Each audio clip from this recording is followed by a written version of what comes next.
오늘은 5월 21일, 그래서 부부의 날이라고 합니다. 또 주일이지요. 그래서 부부의 날이 원래 상인들이 만들어내신 건가 이렇게 생각을 해보고 찾아보니까 국가에서 법정 기념일로 이렇게 제정을 했더라고요. 그래서 2007년 5월 21일 날 이제 국회 동의를 거쳐서 국가 공인 법정 기념일이다 이렇게 승격이 되었다고 합니다. 그러니까 왜 부부의 날을 국가에서 법정 기념일로 이렇게 정하였을까 생각해 보면 오늘날에 이제 부부의 관계가 그만큼 어떻게 보면 좀 위태롭다, 잘 세워야 된다 이런 의미가 있기 때문에 법정 기념일로 세우지 않았겠습니까?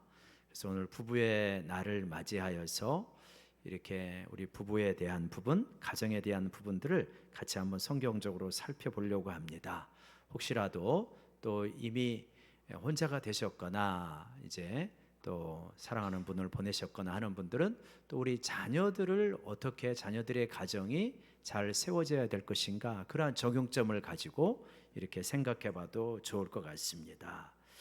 오늘 본문을 우리가 쭉 읽었는데 오늘 본문을 보면 어떤 부분을 이야기하고 있냐면 부부에 대해서 이야기를 하면서 서로 사랑하라, 존경하라, 아껴줘라 그렇게 이야기할 것 같은데 근데 그런 부분이 있기는 하지만 굉장히 많이 나오는 게 무슨 말이냐면 교회에 대한 말이 많이 나옵니다. 그리고 그리스도에 대한 말이 많이 나와요. 그러니까 부부 관계가 단순하게 부부 관계로만 존재하는 것이 아니라 교회와 그리스도의 관계처럼 부부 관계가 존재하는 것이다. 둘은 상당히 유사한 측면이 있다. 여러분 잘 아시는 것처럼 하나님께서 이 세상의 조직을 두 개만 세우셨거든요. 국가라든가 민족이라든가 회사라든가 군대라든가 이런 것들은 하나님이 세우시지 않았는데 하나님께서 세우신 것은 뭐냐? 가정과 교회는 삼위일체 하나님께서 직접 세우신 조직이다. 그래서 거기에는 굉장한 어떤 유사점이 있고 어떤 우리 인류가 그 틀 안에서 참다운 행복을 누릴 수 있다 하는 것을 가르쳐 주는 것이죠. 그러니까 상대적으로 생각을 해보면 마귀가 있다고 한다면 마귀는 어디를 공격하겠습니까? 이 두 군데를 집중적으로 공격하게 되어 있습니다. 그래서 교회에 대해서 굉장히 공격이 많고 그래서 우리가 언론이라든가 문화 이런 걸 보면 교회를 굉장히 유선적인 집단, 가식적인 집단으로 많이 폄훼하는 것들을 보잖아요. 그런 것들을 이제 우리가 언론을 보게 되어지면 실제로 교회 안에 있는 문제도 있고 이단 사이비대 문제도 있지만 좋은 교회의 모습도 훨씬 많은데 이런 부분들은 다 감춰버리고 교회의 문제들을 굉장히 조롱조로 이야기하는 것들을 많이 보지 않습니까? 그런가 하면 또 가정을 파괴하려고 하는 마귀는 이모저모로 이 배후에서 역사를 하기 때문에 오늘날 우리가 참 예전에는 생각도 못한 여러 가지 이야기들이 우리 주변에서 많이 들려지는 것을 볼 수가 있죠. 성적 정체성은 자기가 스스로 선택한다든지 이런 부분들 또 그리고 성소수자를 미워하려고 하는 거라든지 이러한 동성 간의 결혼이라든지 이런 거는 자기의 선택의 부분이라고 한다든지 이런 것들을 보면 그 배후에서는 분명히 이 마귀가 역사하는 그러한 측면들이 있구나 하는 것을 우리는 생각하게 됩니다. 오늘 이 말씀을 보면서 우리가 이 성경적인 가정, 그래서 예수님만이 우리의 주인이 되는 그러한 가정이 되어지게 될 때 우리의 가정에는 우리가 그렇게 추구하던 행복이 자연스럽게 밀려오게 되어지고 또 가정이 건강해지고 자녀들에게도 복된 삶을 우리가 제공할 수 있는 우리 가정의 둥지를 만들어 갈 수 있다고 믿습니다. 그래서 우리가 항상 그렇더라고요. 행복을 찾아가면 행복이 올 것 같은데 그렇지 아니하고 하나님의 말씀을 따라 살아가면은 행복이 오게 되는 것을 자주 경험하게 돼요. 바로 그러한 의미에서 우리 가정을 성경적인 가정으로 잘 갖고 가게 될 때 하나님이 주시는 행복이 우리 가정에 밀려오리라 믿습니다. 그러면 우리 먼저 아내에게 주시는 말씀을 한번 살펴보죠. 22절 말씀 같이 한번 읽읍시다. 시작. 아내들이여 자기 남편에게 복종하기를 주께 하듯 해라. 그러니까 자기 남편에게 뭐 하라고 합니까? 복종하라. 이게 좀 어떤 분들에게는 불편하게 느껴질 수도 있을 것 같아요. 이게 전 근대적인 이러한 가부장적인 문화에서 나온 말이 아닐까. 아내가 남편에게 복종해라. 근데 그 이유는 뭡니까? 남편이 아내의 머리가 되기 때문이다. 그거는 마치 무엇하고 같냐? 교회가 이 교회의 머리가 예수 그리스도가 되는 거하고 똑같은 원리다. 그래서 교회라고 하는 건 건물을 말하는 게 아니라 성도들을 말하는데, 성도들은 그리스도에게 복종해야 되듯이 아내는 남편에게 복종해라 라고 이렇게 말씀하고 있죠. 그래서 이건 어떤 가부장적인 전 근대적인 그러한 논리가 아니라 하나님의 창조의 원리다라고 하는 것을 하나님께서 말씀해 주고 있는 거예요. 그래서 보면은 하나님께서 이 여자를 만들 때 남자를 재워놓고 그 이제 갈비뼈로 여성을 만들지 않습니까? 그렇게 만든 과정을 통해서 이는 내 뼈 중에 뼈요 살 중에 살이다라고 하면서 하나님께서 이끄셔서 둘이 한 몸이 되게 하시는데, 이 그때 보면 아내가 주인과 종의 관계가 아니라 아내는 그때 뭐가 되는 겁니까? 동역자가 되는 거죠. 헬퍼가 되는 겁니다. 동역자와 헬퍼가 되어서, 그래서 남편이 보지 못하는 것들을 보고 도울 수 있도록 하는 그러한 동역자의 역할로 아내를 하나님께서 이끌어 오시는 그런 모습을 볼 수 있습니다. 남편과 아내의 이러한 시각은 조금 다를 때가 있구나, 그런 거를 우리가 살면서 많이 느끼게 되어지죠. 지금부터 한참 됐습니다만 저희 아버지가 저한테 전화를 했어요. 집에 전화를 해가지고 시간이 되면 좀 시간 좀 내서 내려와라, 그렇게 말씀을 하시더라고요. 그래서 예 알겠습니다 라고 이제 이렇게 하고 전화를 끊었는데, 그리고 이제 시간이 되면 내려가야지 라고 생각하는데 저희 아내의 얼굴이 별로 안 좋아요. 내가 얼굴이 안 좋으면서 빨리 내려가야 된다는 거예요. 그래서 왜? 한 시간이 될 때 내려가지. 그랬더니 하는 말이, 아버지가 전화해가지고 한 번도 내려오라고 하신 적이 없다. 근데 지금 전화해서 내려오라고 하신 것은 뭔가 중요한 일이나 긴급한 일이 생긴 거다. 빨리 내려가야 된다 그러더라고요. 그래서 저는 그랬었나? 한 번도 그렇게 내려오라고 하신 적이 없었나? 그 생각을 못했어요. 그러고 나서 그래 그러면 한번 내려가 봅시다 하고 내려갔더니 아버지가 아니나 다를까 암이 걸리셨다는 거예요. 그러니까 암이 걸린 이야기를 아버지는 점잖으셔가지고 그걸 직접 하지 아니하고 그냥 내려오라 이렇게 말했는데, 저는 뭐 그거를 캐치를 못했죠. 근데 아내는 캐치를 하더라고요. 왜 그러냐? 훨씬 아내들이 예민하고 민감하고 관찰력이 뛰어납니다. 그건 이제 인류의 역사 속에서 나왔다고 제가 한번 말씀드린 적이 있었죠. 그러니까 인류가 농경 생활을 하기 훨씬 오래전에 훨씬 긴 기간을 수렵 채집 생활을 했잖아요. 그러니까 수렵 생활을 하면서 사냥을 주로 남성들이 하게 되어지죠. 남성들이 하게 될 때, 사냥을 할 때 남성들은 나아가 가지고 숲이라든가 이런 데 자기 몸을 숨기고 멧돼지 같은 거를 지나가기를 오랜 시간을 기다립니다. 그래서 멧돼지가 지나간다 하면은 나와 가지고 멧돼지를 몰아 가지고 그래 가지고 이제 멧돼지를 잡게 되어지죠. 그러니까 남성이 오랜 수렵 생활을 통해서 뭐가 길러졌냐면, 이 DNA 가운데 이 어떤 목표를 향하여서 집중하고 그거를 성취할 때까지 기다리고 돌진하는 이러한 근성이 남성에게는 많이 길러진 거죠. 상대적으로 여성은 좀 덜하죠. 여성은 어떻게 됩니까? 멧돼지를 잡아오면 이제 그 멧돼지를 잡고, 그러면 여성이 이 가죽을 벗겨 가지고 그래 가지고 그걸로 텐트 커버를 씌우기도 하고 옷을 만들기도 하고, 고기는 재 가지고 육포를 만들기도 하고 샤브샤브를 해 가지고 먹기도 하고, 또 이렇게 창자 같은 거는 순대를 만들기도 하고, 뭐 그런 걸 다 누가 하냐? 여성이 하는 거예요. 여성이 아이의 젖을 먹이면서 그 일들을 다 하니까 여성들이 뭐가 뛰어나요? 멀티태스킹이 가능한 거예요. 여성은 밥하면서 애 젖주면서 유튜브도 얼마든지 볼 수 있습니다. 그 여성이, 남자는 하나밖에 못해. 하나 한 다음에 하나 하고 이렇게 되어 있죠. 그래서 무슨 말을 하는 거냐? 우리 인류의 역사에서 여성들이 관찰력이 남성보다는 대부분 뛰어나게 됩니다. 그래서 여성들이 이야기하는 것을 잘 듣게 되어질 때 훨씬 자기의 동역자의 도움을 잘 받게 되어지는 거죠.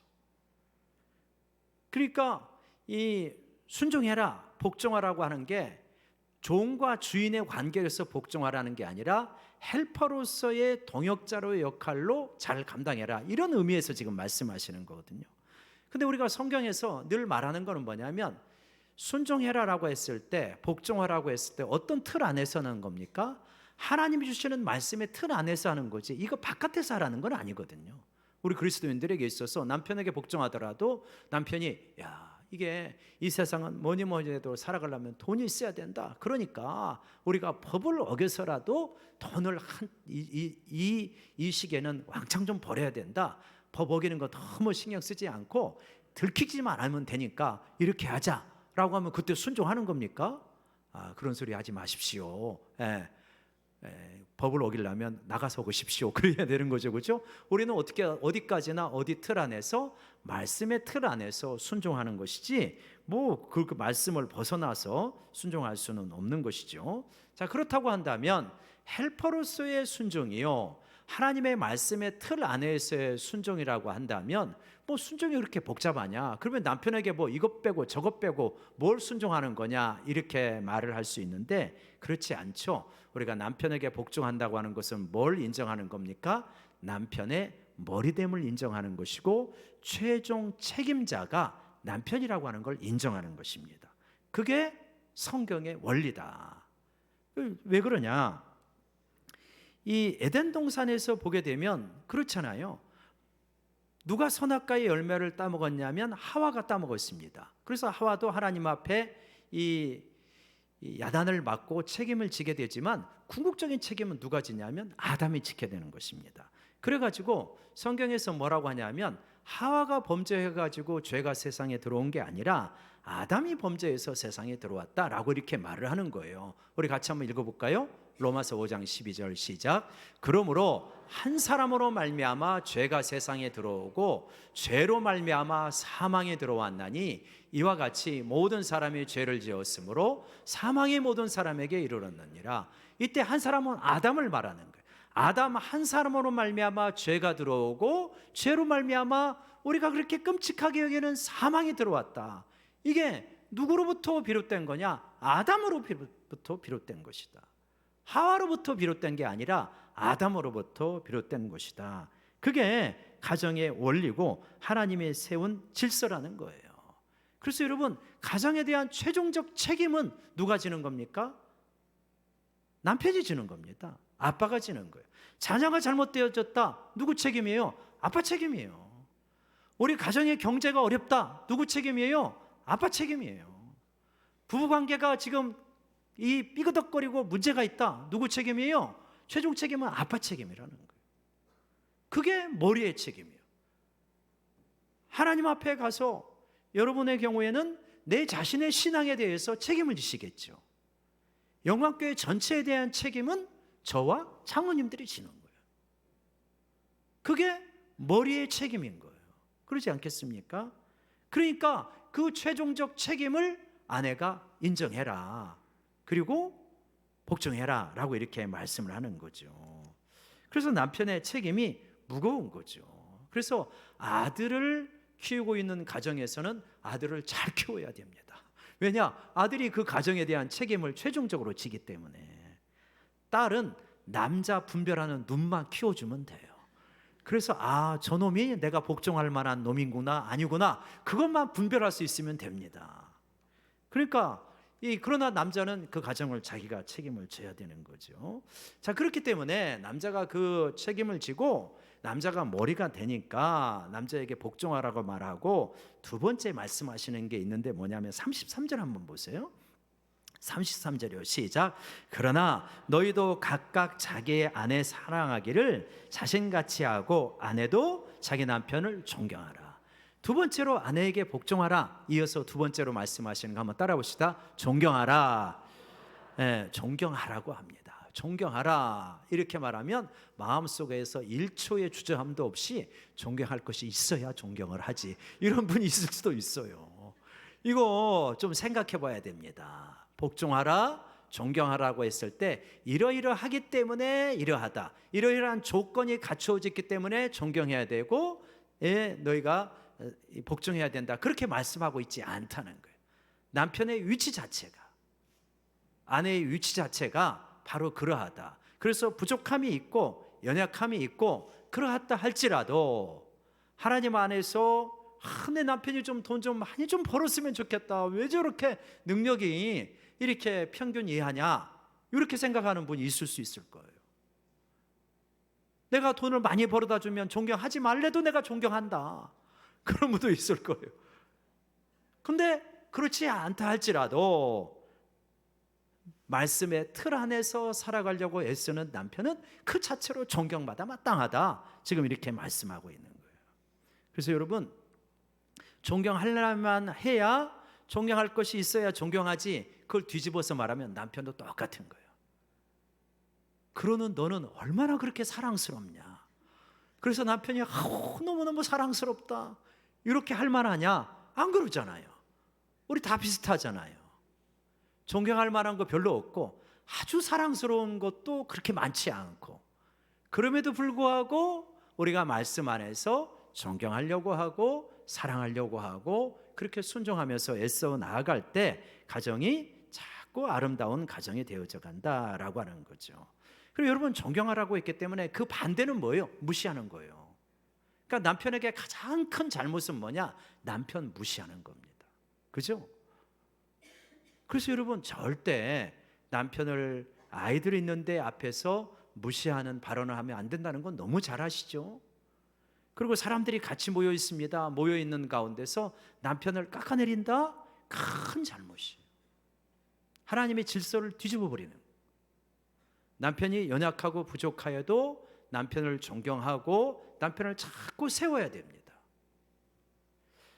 남편의 흠결, 남편의 연약함, 그런 것들을 농담거리로 살면 큰일 나는 거예요, 여러분. 절대 해서는 안 되는 농담인 거예요. 그 가운데 남편의 가슴이 시퍼렇게 멍드는 거예요. 오늘 저녁에 가가지고 남편 논령 벗기고 한번 봐봐요. 혹시 시퍼렇게 멍들었나 안 들었나. 안 그러면 그렇게 하면 안 되는 거예요. 남편을 존경하고 남편에게 복종하게 될 때 남편의 영적 권위가 서게 되고요, 그러할 때 성경적인 가장으로 세워져 가는 줄로 믿으시기 바랍니다. 그래서 우리 아내들은 어떻게 해야 되냐? 이 말씀처럼 남편에게 복종하고 남편을 존경하려고 애쓰는 것입니다. 그러면 남편은 아내보다 쉬울까요, 어려울까요? 당연히 더 어렵습니다. 남편에게 요구하는 것이 아내에게 요구하는 것보다 더 무거워요. 한번 볼까요? 우리 25절 같이 한번 읽어볼까요? 시작. 남편들아, 아내 사랑하기를 그리스도께서 교회를 사랑하시고 그 교회를 위하여 자신을 주심같이 하라. 남편에게 요구하는 것은 두 가지입니다. 하나는 뭐냐? 사랑하라 라고 하는 것입니다. 한번 따라합시다. 사랑하라. 두 번째는요, 자신을 주심같이 주라고 말합니다. 자신을 희생하라는 거예요. 사랑하라. 그러니까 보면 여러분, 아무리 여성이 처녀적이 아름답다 할지라도 남편의 사랑을 받지 못하면 그 얼굴에 그늘이 있는 거예요. 그늘이 있는 거예요. 남편의 사랑을 받지 못하면 아이들한테 사랑이 흘러갈 수가 없게 되어 있는 게 여성이더라고요. 그러니까 모성 본능은 있지만 한계가 있어요. 그래서 자꾸 아이들한테 짜증을 내는 거예요. 왜냐? 내가 사랑이 채워지지 않는데 어떻게 사랑이 흘러가겠어요? 남편의 사랑이 들어와야 아이들한테 사랑이 흘러가게 되어진다라고 하는 거예요. 그래서 제가 예전에 벌써 오래전 이야기 같은데요, 라디오에서 그렇게 이제 연말에 이 되면은 무슨 연예대상 그런 프로가 있잖아요. 그거를 둘러싸고 한 가정에서 일어난 그 에피소드를 이렇게 라디오에서 방영하는 걸 들으면서 웃었는데요. 그래요. 그 당시에 다모라고 하는 드라마가 아주 히트를 했는가 봐요, 그 해에. 그리고 그 당시 이영애 씨가 또 전성기였는가 봐요. 그러면 이제 뭐 최우수 작품상, 뭐 다모 뭐 하면은 그 이제 하이라이트로 보여주잖아요. 그 하이라이트에 우리나라 그 드라마 대사 가운데 명대사가 나오죠. 그래서 이제 이서진 씨가 있고 하지원 씨가 있는데, 하지원 씨가 이제 무슨 군 이렇게 어떤 이렇게 칼싸움 잘하는 그런 거였는가 봐요. 거기서 그래갖고 이제 여기가 막 이렇게 상처가 났더라고, 화살을 맞았는지. 그러니까 이제 이서진이 거기를 탁 감싸면서 아프냐 그렇게 말하니까, 그러니까 이 하지원 씨가 네 아픕니다. 그러니까 이서진이 나도 아프다. 그 유명한 대사를 하니까 하지원이 크한 눈빛으로 쳐다보더라고요. 그러니까 이제 이 이서진이 또 그러는 거예요. 너는 내 부하이기 이전에 내 누이와 같다. 나를 아프게 하지 마라. 3단 콤보로 그냥 여인의 마음을 확 열어젖히는 거예요. 그거를 하니까, 이 대사가 나오니까 이 부인이 그걸 남편하고 같이 보고 있다가 남편에게 그러는 거예요. 나한테 저것 좀 해줘. 아프냐 해줘. 그러니까 남편이 좀 해주면 안 됩니까? 뭘 그런 걸 하냐 그러면서 안 하는 거예요. 그러니까 속으로 궁시렁대기를, 내가 너한테 듣고 싶냐, 이서진한테 듣고 싶지. 속으로 그렇게 생각을 했대요. 속으로 그렇게 생각을 하고, 이제 그 순서가 지나고 나서 이제 그 올해 뭐 여우조연상 그래가지고 이제 후보가 쫙 나온 다음에 이영애 딱 한 거예요. 그러니까 남편이, 얘가 팔짝팔짝 뛰면서 와 이영애가 대상이다 대상이다 막 그러니까, 아내가 화가 나가지고 비계를 집어던지면서 이영애가 좋으면 그렇게 나가서 이영애하고 살아라. 그래갖고 대판 그날 싸웠다는 거예요. 참 그걸 보면서 참 철이 없다 그런 생각이 들었어요. 남편이 내 아내가 최고다 이런 마음을 가지고 사랑하면서 살아야 이 가정이 되어지는 것이지, 이영애 맨날 좋아해도 뭐 소용이 있겠어요, 그죠? 그래서 남편이 아내에게 뭐라고 말합니까? 뭐 해야 된다고? 사랑해야 된다라고 이렇게 말씀을 합니다. 여러분 자꾸만 아내를 사랑하려고 애쓰시기를 바랍니다. 그러면서 이제 또 두 번째 뭘 말씀을 하시냐면, 뭐라고 그랬죠? 자신을 주심같이 그렇게 자기를 주라고 말합니다. 그러니까 남편이 아내에게 자신을 주라는 거예요. 뭐라는 겁니까? 희생해라 라고 하는 것이죠. 여러분, 예수님이 우리에게 무엇을 주셨냐면 자신을 주신 거예요. 자기의 생명을 주신 거예요. 여러분, 예수님의 우리의 주가 되시는 그 가장 근본적인 이유가 뭔가? 예수님이 우리의 주로서 우리의 경배를 받아야 마땅한 이유가 무엇인가? 예수님이 놀라운 가르침을 주셨기 때문인가? 수많은 기적을 일으키셨기 때문인가? 뭐 때문에 그런 겁니까? 우리를 위하여 자신의 생명을 주셨기 때문에 우리의 경배를 받아 마땅하다라고 하는 것입니다. 마찬가지로 남편은 그리스도가 교회를 위하여 자신을 주심같이, 남편들아 아내에게 자신을 내어주라는 거예요. 시간과 에너지와 열정과 자신의 야망까지도 내어줘라. 이게 그리스도가 자신을 주신 것처럼 남편이 아내를 사랑하는 것이다. 여러분, 예수님께서 그렇게 말씀하시죠. 마태복음 20장 25절부터 28절까지 보게 되면 예수께서 제자들을 불러가지고 이방의 집권자들은 자기 마음대로 주관하고 고관들이 자기 뜻대로 권세를 부리는 걸 너희가 알지만, 26절에 보면 너희 중에는 그렇지 아니하느니 너희 중에 누구든지 크고자 하는 자는 너희를 섬기는 자가 되어지고, 너희 중에 누구든지 으뜸이 되고자 하는 자는 너희의 종이 되어야 하리라. 28절이요. 같이 읽어볼까요? 인자가 온 것은 섬김을 받으려 함이 아니라 도리어 섬기려 하고 자기 목숨을 많은 사람의 대속물로 주려 함이니라. 그러니까 우리가, 예수님은 자기 목숨을 많은 사람의 대속물로 주었지만, 이 자기를 내어주심이 남편에게 적용될 때는 아내에게 자기 자신을 내어줄 수 있는 그 마음을 갖게 될 때 진정한 머리가 되어줄 수 있다. 진정한 권위가 세워줄 수 있다라고 이렇게 말씀하고 있는 거죠. 여러분, 우리 남편들이 아내에게 자신을 내어줄 수 있는가? 자신을 내어주게 되면 아내는 정말 꽃이 피는 거죠. 그러나 내어주지 아니하고 계속 지시하고 억압하고 가르치게 되면 아내의 꽃은 자꾸 시드는 거예요. 결국 관계는 두 가지로 크게 분류할 수가 있어요. 그 곁에 있으면서 그 사람이 꽃이 피느냐, 그 곁에 있으면서 그 사람이 그늘지느냐? 크게 보면 두 가지밖에 없어요. 섬김이라는 건 뭐냐? 내 곁에서 그 사람이 꼽히는 게 섬김이에요. 섬김은 무엇이냐? 제가 그렇게 말씀드렸잖아요. 그 사람을 성공시키는 거다. 세상적인 의미에서가 아니라 인생의 전체적인 차원에서 성공시키는 것이, 그것이 섬김이다. 그래서 여러분, 우리 남편도 그렇고 아내도 그렇고, 진정한 사랑이라고 하는 것은 내 곁에 있는 사람이 나로 말미암아 꼽히게 하는 것, 그늘지게 하는 것이 아니라 꼽히게 하는 그 삶이 진짜 섬김의 삶이요, 그것이 사랑이라 믿습니다. 우리 부부가 안 된 경우도 있는데요, 우리 곁에 사람 바라보면서 한번 축복합시다. 당신의 꽃을 피워드리겠습니다. 시작. 당신의 꽃을 피워드리겠습니다. 그늘이나 지게 하지 마라, 그러지 말고 꽃을 피워드리는 그러한 우리가 되기를 원합니다. 자, 말씀의 원리는 굉장히 단순하고 또 이렇게 어렵지 않은데, 실제로 이렇게 하는 것은 어렵잖아요. 쉽지 않죠. 남편에게 복종하는 거, 물가에 내놓은 애 같은데 어떻게 저 말을 따라갈 수 있을까, 그런 마음이 들고, 존경하는 거, 이거 참 쉽지 않습니다.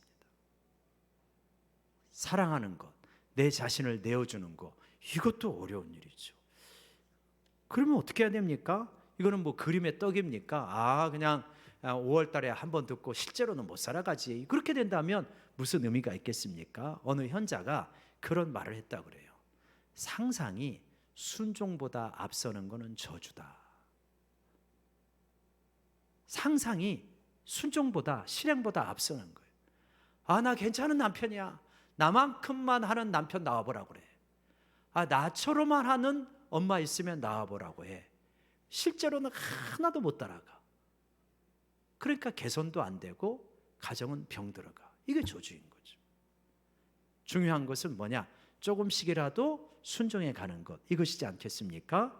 이제 그렇게 되어질 때 그때 놀라운 역사가 일어나는 거죠. 그래서 여러분, 우리 교회에 와가지고 2번 설교하셨던 장경철 교수님이 계셨는데, 그분이 이제 설교 시간에 이런 시를 인용한 적이 있는데, 제가 좀 다시 찾아봤어요. 그랬더니 역시 참 좋은 시다, 그런 생각이 들고, 우리가 이러한 삶이 되기 위해서는 어떻게 해야 될 것인가 하는 부분을 적용점으로 마지막으로 가졌으면 좋겠는데요. 하나님의 사랑으로 사랑합니다 라고 하는 시입니다. 내가 나의 사랑으로 나를 사랑할 때 참 많이 노력해야 했습니다. 더 나은 내가 되기 위하여서. 내가 나의 사랑으로 남편을 사랑했을 때 참 많이 울어야 했습니다. 남편을 나의 사람으로 만들기 위해서. 내가 나의 사랑으로 아이들을 사랑했을 때 참 많이 화를 내야 했습니다. 아이들을 잘 키워야 한다는 욕심 때문에.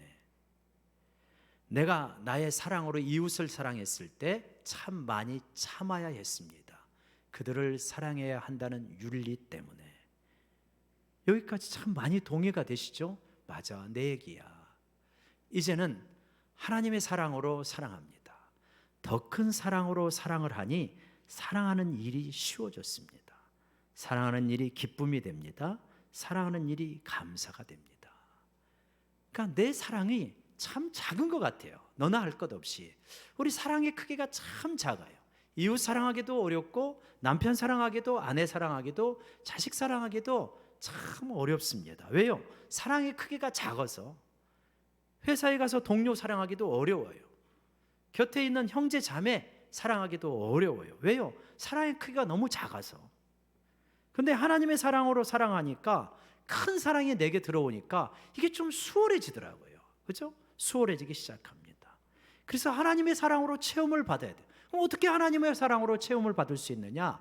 내가 하나님 앞에 진실하게 애통해하면서 기도하게 될 때 하나님의 사랑이 우리 기도 가운데 흘러 들어오게 됩니다. 아멘이십니까? 그래서 우리가 기도하는 것이죠. 우리 힘으로 사랑하기 어려우니까. 아까 그 시는 장교철 교수님 부인이 지었다고 그러더라고요. 그래서 남편은 자기가 속을 새겨서 이런 시를 지은 것 같다고 그때 그렇게 말을 했는데, 예. 그래서 여러분, 우리 힘으로 참 그렇죠. 우리가 서로 행복하려고 만나가지고 결혼을 하고 시작을 했는데 어느 순간 상당히 상처도 많이 남아있고 심지어는 미움도 남아있고 어떤 때는 원수같이 살아가기도 합니다. 우리 힘으로 참 어려워요. 어떻게 해야 되냐?